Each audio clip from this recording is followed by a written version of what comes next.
Hello guys! Alors aujourd'hui on va entamer la phase numéro 1 des travaux, c'est la démolition des murs. Du coup je vais vous montrer comment je vais dans les travaux, aussi toutes les phases des travaux, mais aussi aborder le sujet des cloisons. Pourquoi certains architectes en mettent partout et pourquoi certains préfèrent des espaces complètement vides.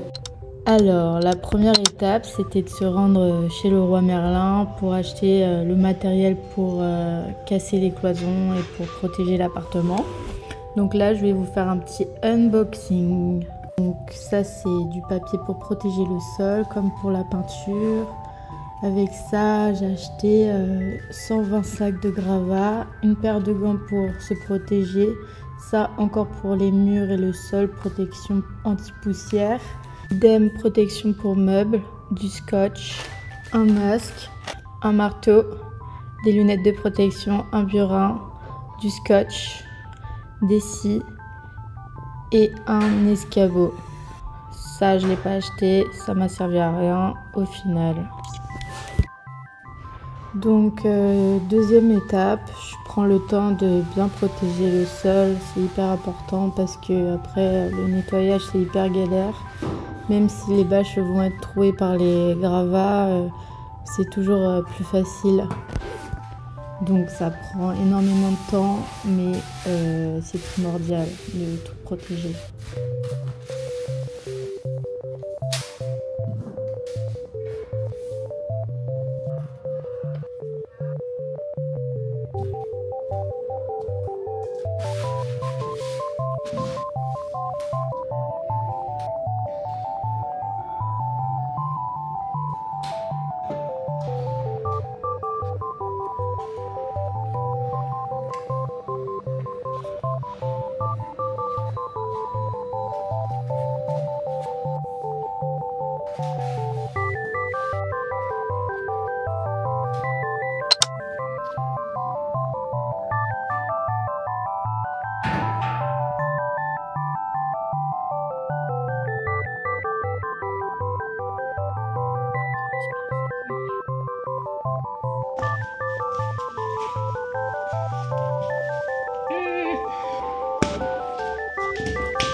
Hello guys!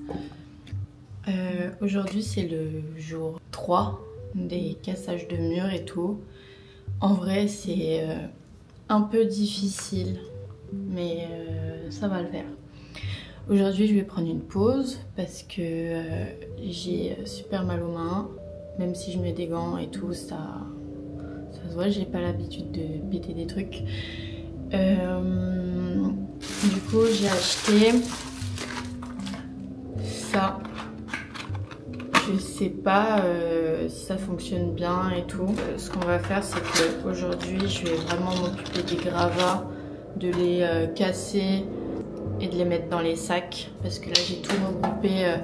Donc là en fait je mets de la crème comme ça et après je vais enfiler des gants. Comme ça, des gants en plastique, comme ça, ça va cicatriser pendant que je travaille parce que je peux pas faire de pause comme ça, enfin j'ai besoin d'utiliser mes mains. il faut souffrir pour avoir un bel appartement. Putain. C'est désagréable. Je pourrais même pas SMS. Voilà. Et comme ça, par-dessus, je remets ça.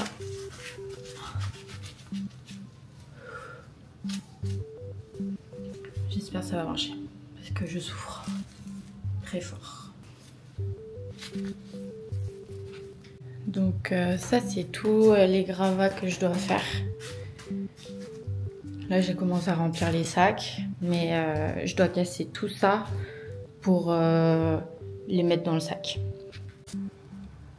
Bon, là je m'apprête à faire le truc le plus dur de ma vie. C'est ranger la laine de verre dans des sacs poubelles. Genre, ça va me gratter énormément. Donc genre, je vais me protéger et mettre aussi des lunettes parce que c'est une dinguerie genre. Ok, let's go.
Du coup, j'ai cassé au moins 5 cloisons, comme vous pouvez le voir sur ces plans-là. Ça n'a pas été très facile, mais c'était très agréable de voir l'espace s'ouvrir et avoir une nouvelle vue, etc. Enfin, c'est toujours satisfaisant. Surtout, je suis assez fière de moi, de cette charge de travail, parce que c'est énorme. Je m'y attendais que ça soit dur, mais en fait, je vis avec des boîtes en plastique, je mange tout le temps de la poussière. C'est un peu comme du camping, mais sans la nature, quoi. Donc j'ai pris mon temps, parce que parfois mon corps me disait non. Mais à la fin, je suis super satisfaite du résultat, donc c'est ça le principal. C'est de s'écouter et faut souffrir pour avoir un bel appartement. Alors, pourquoi j'ai voulu tout casser?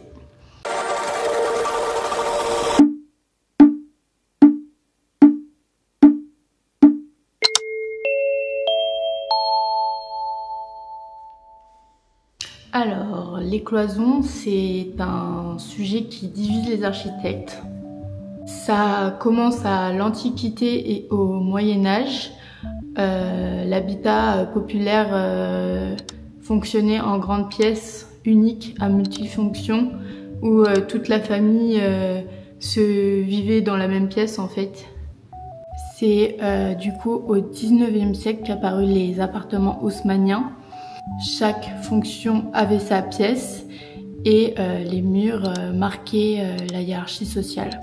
Donc il y avait des couloirs qui desservaient à des chambres, à des salons, à des séjours et à des cuisines. Donc en fait tout était cloisonné et figé. Mais au XXe siècle, certains architectes ont voulu casser ce code-là. C'est le cas du Corbusier qui a inventé le concept du plan libre en 1920. C'est-à-dire grâce au béton armé et aux colonnes porteuses, les cloisons et les murs n'étaient plus nécessaires à faire tenir le bâtiment.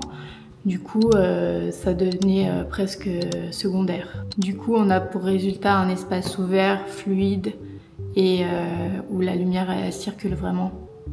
Il y a aussi Frank Lloyd Wright, désolé si je le dis mal. C'est un architecte aux États-Unis. En fait, il a fait de l'open space, genre sa signature. Il fait vraiment des espaces ouverts, des séjours ouverts, des cuisines ouvertes. Il essaye vraiment de recréer un espace où la vie circule sans barrière.